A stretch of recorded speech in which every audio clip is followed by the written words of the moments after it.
أرئست زينا عالم لغة تكال مدحن هزانات يونيسيف أب وردا مايك نتال بحدميتن 80 مليون بر كالاي بركي بيت مرتن كنت امن خورنا تنبيرو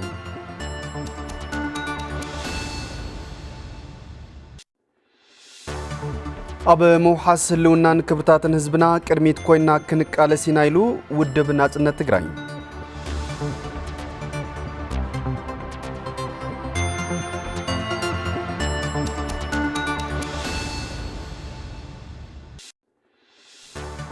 كتما شرندا سلاسة بزمدبو لعليش 680 مليون برز تهانصون زهنصو زلون مسرت المعاد بدرجة زبا أبنتاو سرح كم زخونة من محدار زبا سمين معراب تقراي أفليتو زبلون كالوتن ناي زعلت كاندي نتبتاتيوم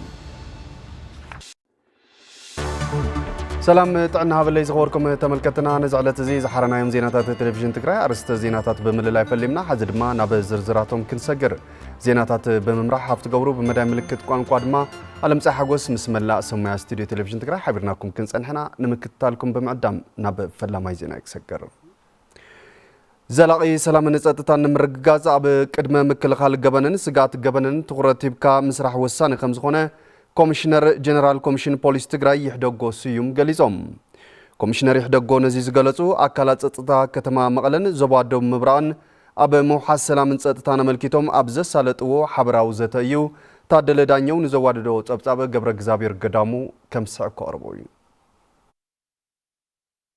أكلت كتمام مقلن زواد دوبو مراقن أبي محاس سلام تانا ملكيتهم أبي كتمام مقلة حبراو زت الساليتهم حزب تقراي هلواتن تحنوتن من رجاز أبي زجورك أرسي وشتاو سلام محاس وساني زبولم كوميشنر جنرال كوميشن بوليس تقراي يحرق قسيوم زلاقي سلام تانا من رجاز أكلت بمن نباك صرح كم زجب باقريتهم لعلو خلدو سلامنا وشتاو سلامنا من رجعنا حلوك خون خال الله وشتاو سلامنا من رجعنا حلوك خون خلك بخالوت حيلتات يكونن ببعلناي بكلهم محاور منغستي زتوهاوم لؤخ زتوهاوم حلافنت بكبوق واسون تلون كل هزو خا اجامو خفصم تلون كم زخونه احتو زات غداي يكونن انتنا اسا ابزا وشت تግራይ او وشت بمحدارنا زلا خبابي حزون انتخونه بنصانت كنقساقس خلالو مسارة لمعاتات بمولهم ناي تخلل يكونوا ناي فيدرال حزب تግራይ يتقاملهم يم حزب تግራይ يزغلغللهم يم حدنا نغلغللهم يم ابرس صقمنا صقم كنوسخ يبلنا ابي كتما مقله ابي زحلفو 10 حدواره مس غحلت مسرت المعات كبلولا سبات كترانن من طلان ستحاز جمنات كمستفصمو زحبرم حلافي سلام صطتا نتا كتما ايترده يفسام جمنات قدم فصامهم نمكل خال اكلات صطتا تخرت غيرم كسرح كم زغبام اغنزيبام حدت ناي مسرت المعات فصم زلو غبنيو كلاي كوللا وي زي حغاو زو دق سبات بزعي فلسات ناي زيغاتات ناي رسل زلو ساساي كتري وي هانغي بوجلن بولكن فصم زلي رابعي من طلا ازيوم تمكود كوز ولو خالتيلو مالتي كون كن فيليب بالكاميرا يزليوم لنا انا فيلنا زلنا شتو ناي زي مدرخ ابي علم مسرت المعز بصح سلكن عنوتن كمون كالوت كبت جمناتن كيفصمو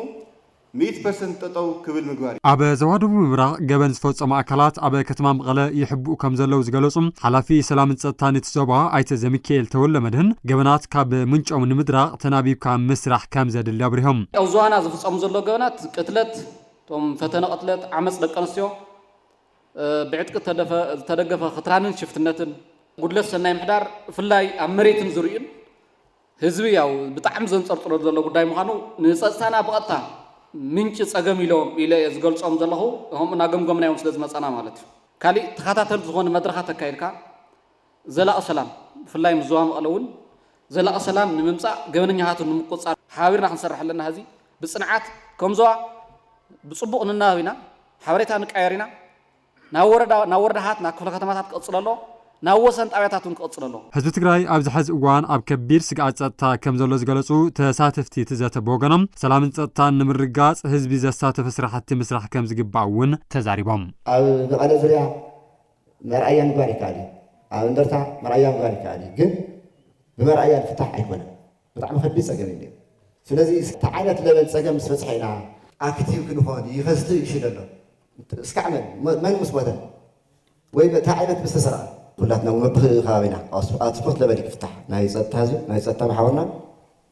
ناي حزب متصل يدي انت ايد شجرنا زي مفتاح هذا شجرنا زلو زبل ناو خاطو خلخو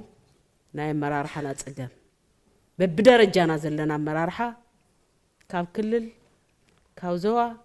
كاب وردا سقع طابع قشت زلو زي صري مرارحه سلا زلنا تخوينا تنايبنا زي نحزو سلازي نايتي مريحنت صقاميو مريحنت اوغيغو اتيو ህዝቡን ተወዲቡ መናእሰይ ተወዲቡ ንባዕሉ ኢድን እግሩን ነጽሪዩ ዝሰርሕ እንተ ኮይኑ ናፍቶም ውሕዳት ክራይ አከብት ዘይጽጋዕ እንተ ኮይኑ ዘይንስዕረሉ ምክንያት የለን በዚ አገርና መሪሕነትና ንምራሕ ህዝብና ጎንና ነስልፎ ዓለም ለኸ ትካለ መድሕን ህፃናት ዩኒሴፍ ኣብ ወረዳ ማይ ቅነጣል ብ180 ሚሊዮን ብር ካላይ ብርኪ ቤት ትምህርትን ክነጽ እምነ ኩርናዕ ተነቢሩ ንጸብጻብ በላይ ሽፈራው ደረሰ ብርሃነ ከምሳብ ካርቦይ አወረዳ ማይቀነጣል በዓለም ለኸ ትካል መድሕን ህፃናት ዩኒሴፍ ዘህንጽ ኻልኣይ ብርኪ ቤት ትምህርቲ አመራርሓ ቢሮ ትምህርቲ ትግራይ አመራርሓ ዩኒሴፍ አመራርሓን ወከልት ማሕበረሰብን እታ ወረዳ ኣብ ዝተረኽብሉ እምነ ኩርናዕ ተነቢሩ ካላይ ብርኪ ቤት ትምህርቲ ማይቀነጣል ብሉጻት ተምሃሮ ብምፍራይ ብበርኪ ሃገር ዝወሃብ ሃገራዊ ፈተና ልዑል ውጽኢት ምምጻእ ትፍለጥ ቤት ትምህርቲ እያ ዝበሉ ርእሰ መምህርታ ቤት ትምህርቲ ጌታውን አዲሱ ይኹን እምበር ብጆኖሳይዳዊ ኩናት ዝበጽሓ ዕንወት ኣብ ከይዲ ምምሃር ምስትምሃር ዓብዪ ዕንቅፋት ፈጢሩ ከም ዝጸንሐን እቲ ዝህንጽ ህንጻ ኣብ ምፍራይ ብቑዕ ተምሃራይ ዝህልዎ እጃም ዕዙዝ እዩ ኢሎም ምንም ኣቕሓ ዘይብሉ ጥርሑ ዝነበረን ዝሒዝካ ኳስ ዝሐሸ ውጽኢት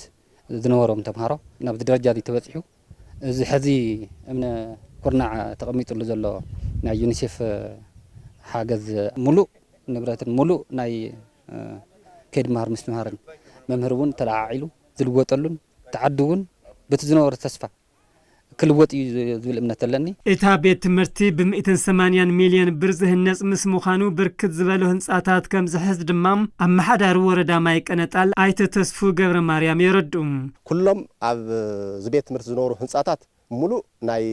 ዳግመ ህንጸት ስራሕቲ ክስርሐሎም እዩ ካልኣይ ድማ 10 ክላስ ዝኣክል ሓድሽ ህንጸት ክስራሕ እዩ ብተመሳሳሊ ላብራቶሪ ሓደ ሙሉእ ህንጻ ክስርሐልና እዩ ሓድሽ ቤተ ንባብ ሓደ ሙሉእ ሓድሽ ህንጻ ክስርሐልና እዩ ተመሳሳሊ ድማ መምሕዳር ናይ መምሕዳር ቤት ትምህርቲ ሓደ ሙሉእ ህንጻ ክስርሐልና እዩ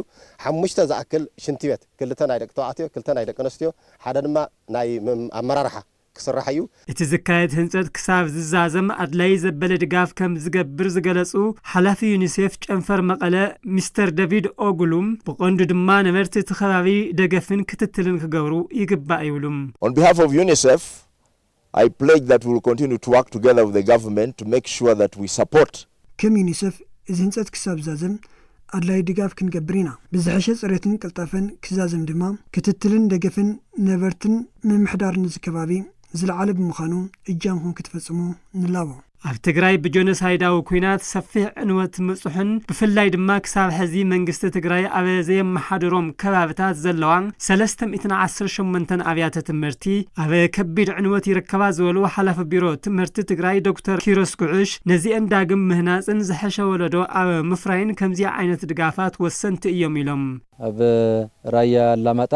ሓንቲ ቤት ትምህርቲ ኣላትና ከምዚ ትጽገን ኣብ ኦፍላ ከምኡ ትጽገን ኣላትና ሓንቲ ቤት ትምህርቲ ታሳልሰይቲ ቤት ትምህርቲ ኣብዚኣ ናይ ማይቀነጣል ካልኣይ ብርኪ ቤት ትምህርቲ እዩ ብዶላር ናብ 1.18 ሚሊዮን ዶላር ዝተመደበሉ እዩ እዚ ዓብይ ዕድል እዩ ነቶም ህፃውንቲ ትግራይ እውን ኣብ ዝሓሸ ናይ ትምህርቲ ከባቢ ኮይኖም ዝሓሸ ትምህርቲ ንኽረኽቡ ዝሕግዝ ስለ ዝኾነ ሕዚ እውን ሓራ ዘይወፃ 318 ዝኾነ ኣብያተ ትምህርቲ ሕዚ እውን ናብ መንግስቲ ትግራይ ዘይኣተዋ ሕዚ እውን ኣብኡ ዘለዉ ህፃናት ሓደ መዓልቲ ሓራ ወፅኤ ናብ ማኣዲ ትምህርቲ ክምለስ የሉ ዝፅበ ህፃን ሕዚ እውን ሓራ ወፅኤ ደቀይ ብሰላም ናብ ማኣዲ ትምህርቲ ክሰድድ የላ ትፅበ ኣዶ ምዕራብ ትግራይ ናብ ቤት ትምህርቲ ንኽኸዱ ናይዚኦም ናይ ምምላስ ሓላፍነት እውን ናይ ኩላህና ስራሕ ህንጸት እቲ ቤት ትምህርቲ እምነ ኩርናዕ ክሳብ ዝተነበረሉ እዋን ጀሚሩም ኣብ ውሽጢ 9 ተዋርሕ ህንጸቱ ተዛዚሙ ንኣገልግሎት ከም ዝበቅዕ ድማ ተሓቢሩ ንውሕጅ መመሓላለፊ ተባሂሎም ዝተኳዓቱ ስራሕቲ ተፋሰስ ብጉሓፍ ብምምልኦም ንጥዕናን ካልኦት ማሕበረ ቁጠባውን ጸገማት ይቃልዑ ከም ዘለው ነበርቲ ከተማ መቐለ ገሊጾም ቤት ማዘጋጃ ከተማ መቐለ ብወገኑ ኣብ ሕብረተሰብ ዝገደደ ጸገም የስዕቡ ዘለው ዝተዓበሱ ተፋሰሳት ማይ ስራሕቲ ፀረጋ የሳልጥ ከም ዘሎ ፍሊጡ ገብረ መድህን ተወልደ መድህን ተወሳኺ ዘሎ ንተፈጥሮኣዊ ውሕጅ መመሓላለፊ ተባሂሎም ዝተሃነፁ ተፋሰሳት ብጉሓፍ ብምምልኦም ኣብ ጥዕንኦምን ካልኦት ማሕበረ ቁጠባዊ ፀገማትን ይቃልዑ ከም ዘለው ኣብ ዝተፈላለዩ ትካላት ንግዲ ዝተዋፈሩ ነበርቲ ክፍለ ከተማ ቀዳማይ ወያነ ጣብያ ዋልታ ይዛረቡ ጉሓፍ ዘለው ዝዝኒዮ ብዙሕ ግዜ ጠሪዕና ብዙሕ ግዜ ናብ መዘጋጃ ቤት ጠሪዕና ናብ መሓዳሪ ጠሪዕና ምንም መፍትሒ ክመጽእ ይኽእል ኮንቴነር ተሃብናዮ ካብ ናብ ዝመጽእ መንገዲ ትራንስፖርት ዘገልግል ዘሎ ናፍተፍትኒ እዩ ዝኸድ ስለዚህ ንባዕልና ለብጣዕሚ ንጥዕናና ፀገም ኮይኑ ካብዚ ዝተልዓለ ናይ ሳይነስ ተሓመምቲ ኮይና ብዙሕ ግዜ ኸይና ነጊርና ኢና ጥዕናና ወላ ናይ ጥዕና ቢሮ ኸይና ነጊርና ከዓቅምና ንላዕሊ እዮም ኢሎምና ጨና በቃ احنا ሰራሕና ክንሰርሕ ይኽእል ነበር ጋብስሮ ኣብዚ ኣሰብ ትመጽእ ወላ ኣብቲ ኮይድኩም ሻይ ሰይ ገሌና እንዶ ባዕልና ጨና ሞይትና ብጣዕሚ ሰብ ተሰኪፉ ነይሩ ዳርጋ ማስክ ገይሩ ልኸድ በዛ ከምዛ ኣፉ ገይሩ ልኸድ ነይሩ ዝናብ ዘምተሎ ብፋኛትራ ልኸድ የለይ ማይ በስፋልት ገይሩ ልመጽእ ነይሩ ያው ሓደ ሽንትየታት ላይ ይልቃ ግዛዕ ነይሩ ሽታ ነይሩዎ ታዚ ግን ይፈሓርሎ ገና ንሪኦ ቤት ምግለለ ጥንቃቄ ደድልዮ ፅሬት ደድልዮ ስለዝኾነ ዚታት ላቦሎም በቃ ብጣዕሚ ኩሉ ግዜ ሰብ ላይ ኦሪየንቴሽን ደኒ እዚኣ እንደም ገለ ግበራ ይብለኒ በቃ ብጣዕሚ በቃ ደኺምና ረውሩዩና ኢና ሓዲግናዮ ኦልሞስት 4-5 ዓመት ይገብር እያ ካብ ልሓቶም ኣነ ማለት እዩ ፀገም እዚ ግን ልፀንሐ እዩ ቤት ማዘጋጃ ከተማ መቐለ ጀሚርዎም ዘለው ስራሕቲ ፀረጋ ብዘላቕነት ንምፍታሕ ናብቲ ተፋሰስ ካብ ሰብ ሆቴላት ዝሕወስ ረሳሕ ፈሳሲ ተጸኒዑ መዕለብ ክግበረሉ ይግባእ ይብሉ ቃዛፋኛ ትራዚኣሲ ኩላ ተጸሪጋ ውሕጅ ከም ዝኸይድ ብውሽጢ ዘየዳግም ስራሕ ክስራሕ ኣለዎ ናይ ማይ ምፍሳስ ጥራሕ ከይኾነ ናይ ዘሎ ሆቴላት ዓበይቲ ዘሎ ብምሎም ሽንቲ ቤቶም ክፍተሽ ይዝግብዎ ናብ ባዕሎም መሊስ ዘፍስሱሉ ሚንስ ይኾነ ተሰርሑ ዘሎ ሕጂ እውን መዘጋጃ ቤት መጽሪጉ መፍትሕ ክኾነ ይኽእል ተመሊሱ ይኽመል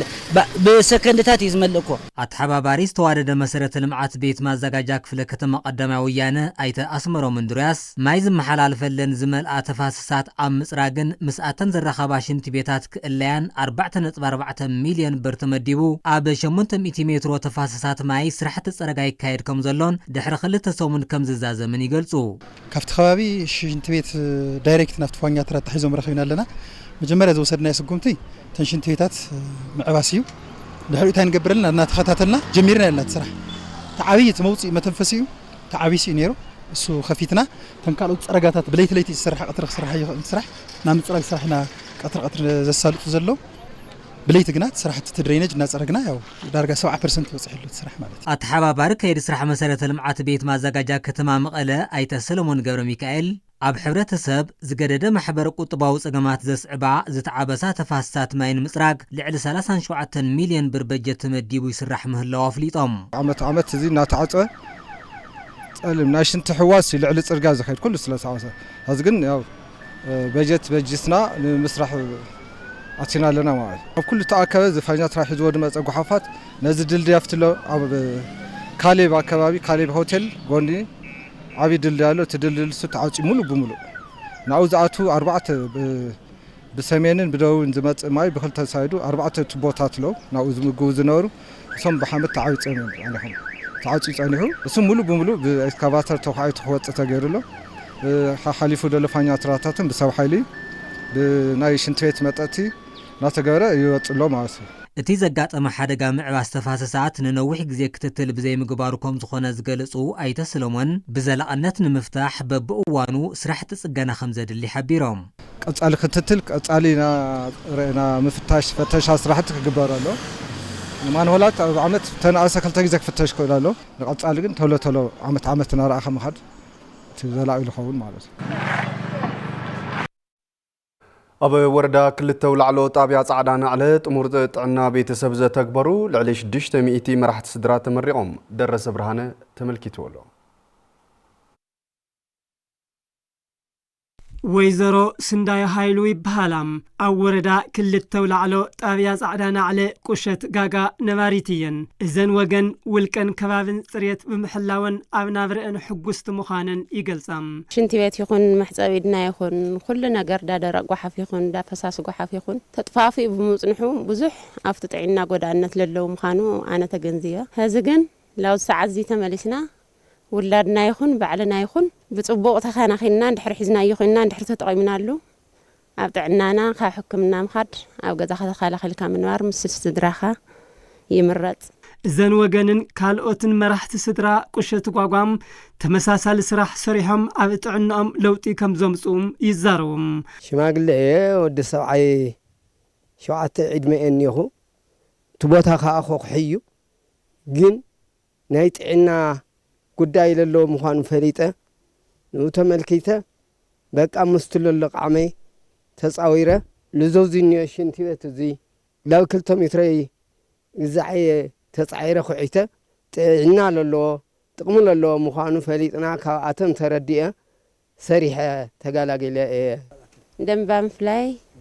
ሽንቲ ቤት መሕፀቢ ኢድ ዳደረቕ ጓሓፍ ዳፈሳሲ ጓሓፍ ሰሪሕና እኒአና ሕዚ ኣብታ ጣብያ ካብ ዘለዉ 828 መራሕቲ ስድራ እቶም 625 ሙሉእ ብምሉእ ኣብ ውልቀን ከባብን ጽርየት ኣማሊኦም ንምረቓ ከም ዝበቕዑ ክኢላ ጥሙር ጥዕና ጣብያ ጻዕዳ ናዕለ ጸጋ ኣስመላሽ ትገልጽ። ፕላስቲክ ስላብ ዝተሰርሐሎም 348 ፕላስቲክ ስላብ ዝሰርሑ እዮም ነውና ብዘመናዊና ከተማ ስታይል ዝሰርሑና ብቀጸላ ብስላብ ብሲሚንቶ ዝሰርሑ ከዓ 277 መራሕቲ ስድራ ነውና ማለት 18 ኮምፖነንታት ለማሉ እዮም ማለት እቶም 625 ገዛውትና ማለት እዩ። ሓላፊ ቤት ጽሕፈት ጥዕና ወረዳ ክልተ ውላዕሎ ኣይተ ይርጋለም ደስታ ተመክሮ ጣብያ ጻዕዳ ናዕለ ናብ ሙሉእ ወረዳ ክጋፋሕ ይስራሕ ከም ዘሎ ሓቢሮም ትኹናት ኣብ ሰብ ከይኾነ ኣብቶም ዝሰርሑ ኩነታት እውን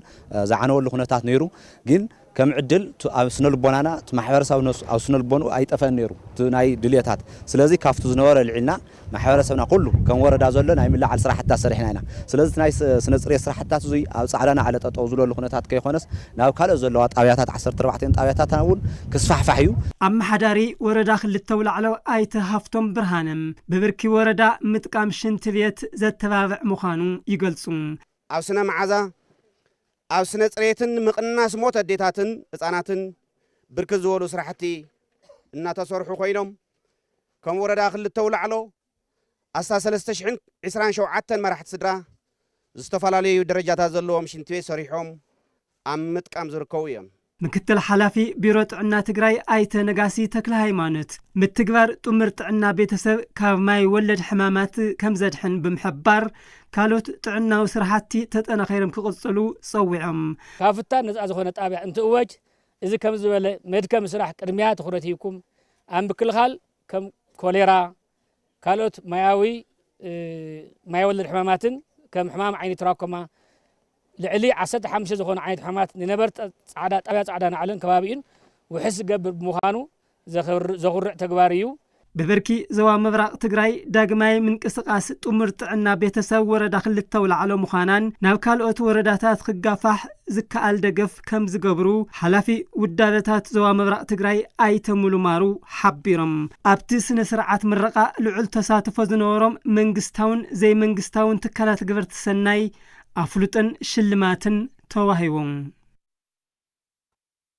ኤልሻዳይ ሪሊፍ ኤንድ ዲቨሎፕመንት አሶሲዬሽን ካብ ባንክ ዓለም ብዝረኸቦ ድጋፍ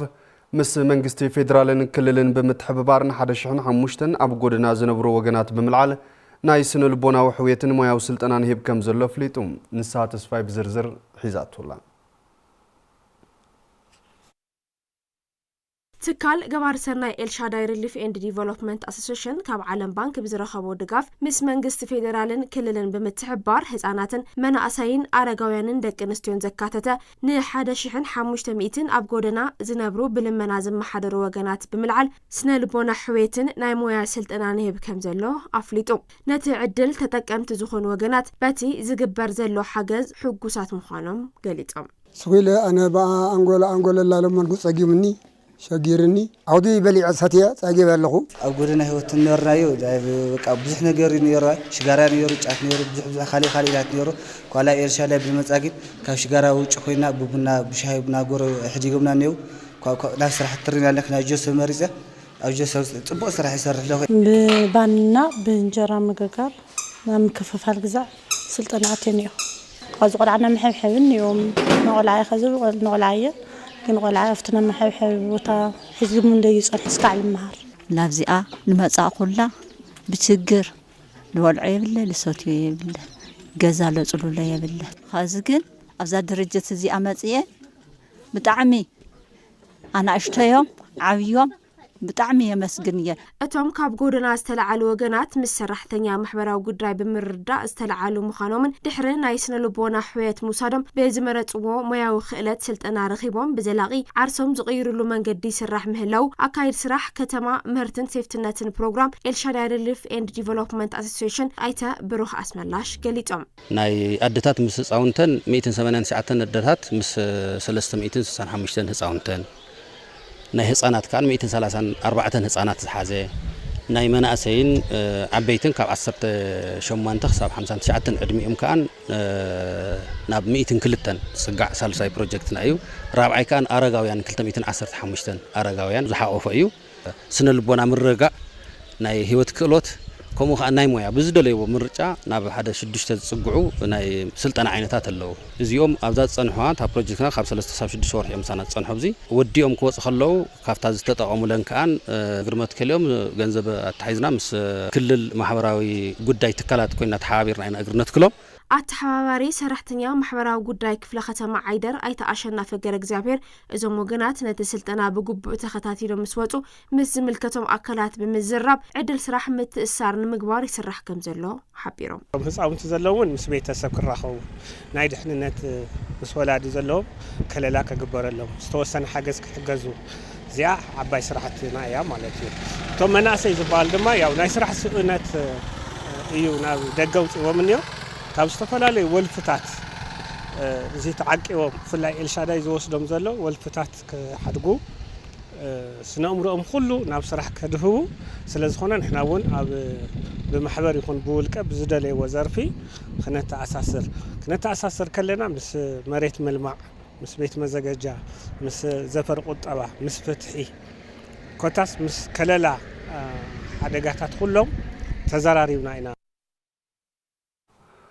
ኣብ መውሓስ ህልውናን ክብርታትን ህዝብና ቅድሚት ኮይና ክንቃለስ ኢና ኢሉ ውድብ ናጽነት ትግራይ እቲ ውድብ ኣብ ሳልሳይ ሓፈሻዊ ጉባኤኡን ኣብ ህልው ኩነታት ትግራይ ነዲቡ ንጋዜጠኛታት መግለጺ ይበሎ ሃይለ ስላሴ ገብረ ሚካኤል ነቲ መግለጺ ተኸታቲሉ ዝሳብ ጸብጻብ ኣዋዲዱ ኣሎ ውድብ ናጽነት ትግራይ ውናት ኣብ ሳልሳይ ሓፈሻዊ ውድባዊ ጉባኤኡ ኣብ ህልው ኩነታት ትግራይ ኣድሂቡ ንጋዜጠኛታት መግለጺ ዝሃበሉ ከም ውድብ ናጽነት ትግራይ ዝተበገሰሉ ቃልሲ ህዝቢ ትግራይ ካብ ዘለዎ ገዚፍ ታሪኽን ልዑል ባህግን ናጽነት ብምብጋስ ናጻን ልዕላውነትን ትግራይ ንምክሃድ እኳ እንተነበረ ኣብ ኣመራርሕኦም ከበድቲ ብድሆታት ከም ዝገጠሞም ሓላፊ ውዳበታት ርክብ ህዝቢ ውድብ ናጽነት ትግራይ ኣይተ ገብረ ስላሴ ካሕሳይ ገሊጾም ነዚ ንምቕራፍ ውድብ ናጽነት ትግራይ ኣብ ዝሓለፈ ሰነ 20 2018 ዓ.ም ዕውት ሓፈሻዊ ጉባኤ ኣሳሊጡን ኣመራርሓ ቀይሩን ናብ ቀልሲ ከም ዝኣተወ እውን ኣይተ ገብረ ስላሴ ካሕሳይ ይሕብሩ ብድሆታት ገጢሞምና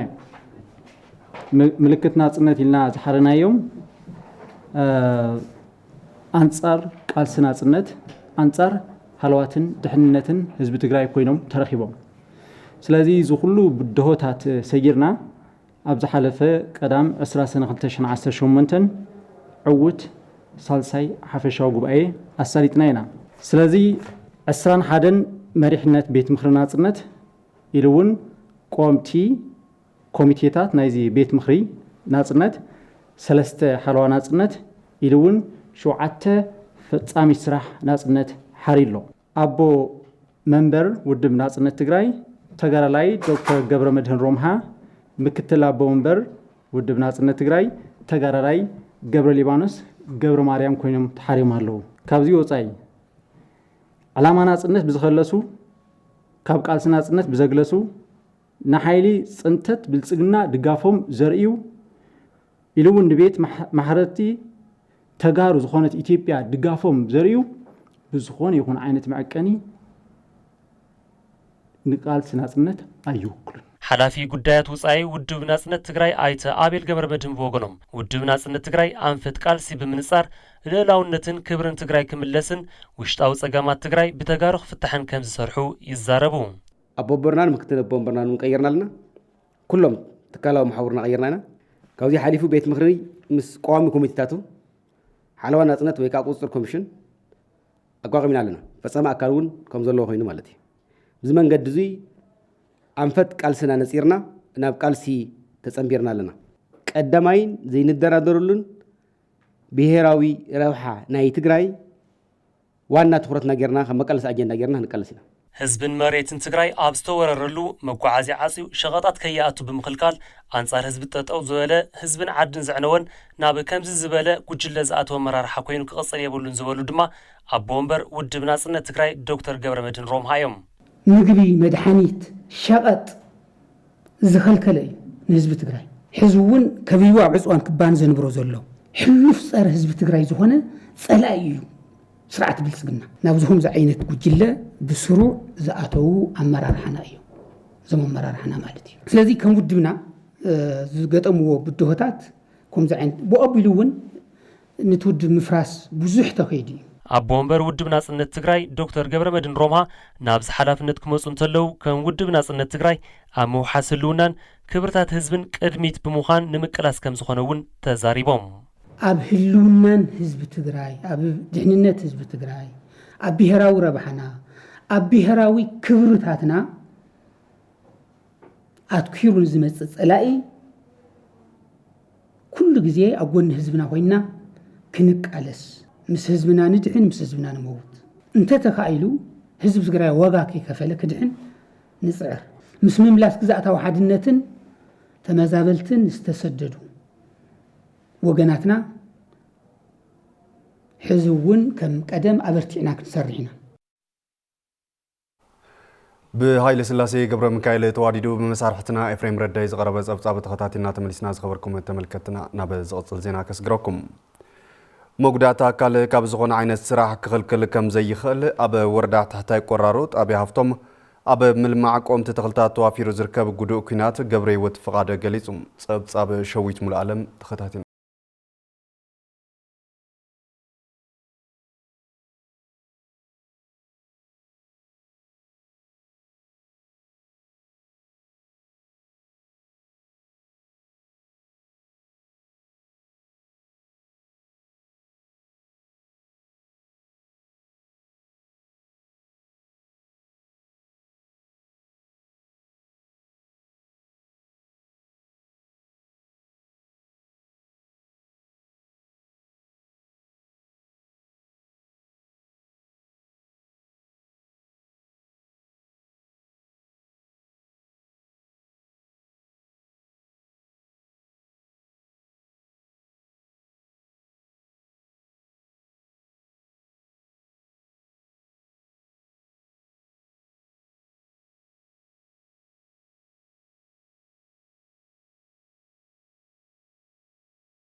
قشون زين من عسرت ورحي قرزي رابعة أرتاري نيثان قش قاريا ولا قاريا 100 قرشي يحييش 100 قرشي شيء نيرو 150 قال نير حين 100 قرش وريد له نعم ورات صقم نيرني حرشا مرمرة قاطامي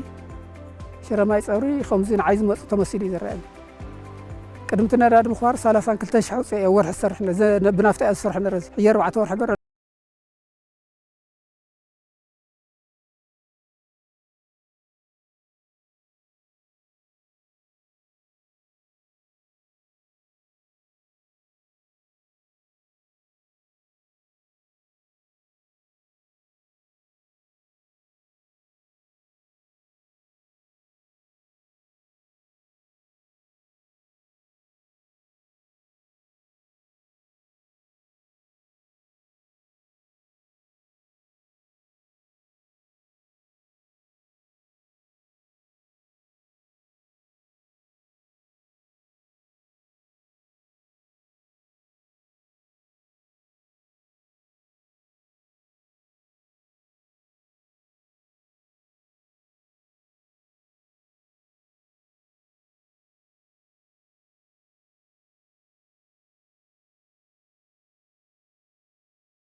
بحجز إفاد باكت أب مفراين مقبز وعلو فلسطات بمحبر استودبو مناسي ورداك أي تغليط أبي عاوت بقالسي أب سرحتهم صبولوت يمزقبو كمزلو قليصهم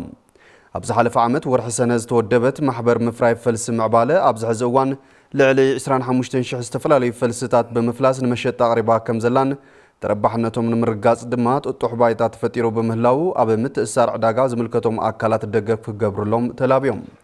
سراحتي محواي هفت تفترو بمكياد ان لمعات مسنوت وطوح بايتان مفتار كاب حربنياتاتن سدرا سوااتن استوكلو اب مفراين مقبنت زوعلو استفلالي فلسطات تركب محبر مرأيا زخون سراح تسرح مهلاوان عداقان اي متأسار سراح تدماي سراح كمزلون حلفي بيت صحفة زفر كتبا ورداك اي تخلي اي تهفتهم زنبا قليسهم كم تسابساب نقوسا مارن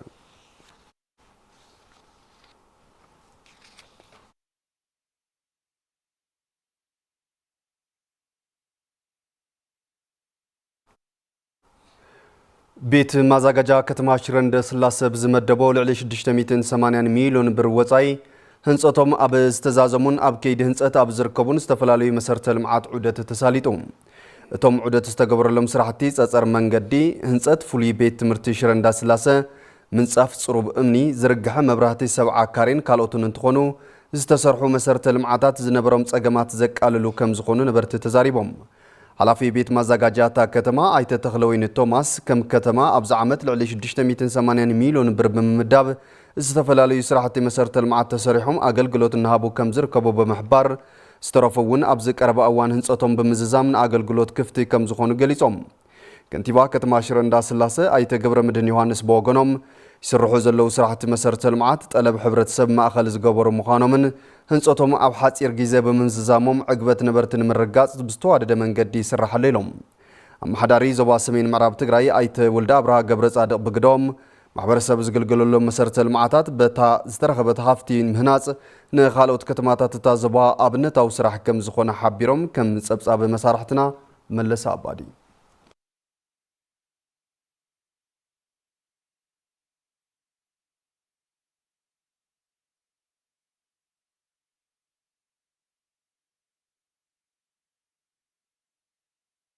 خبركم تملكتنا باستفلال اماراتاتنا بخون كبصح صنح زيناتات التلفزيون تግራይ ዞም ክሳብ ሕዚ ዝተኸታተልኩም ይመስል ነይሮም ስለትምክታልኩም ክብረት ያበልና በብዘለኹም ሰናይ ግዜ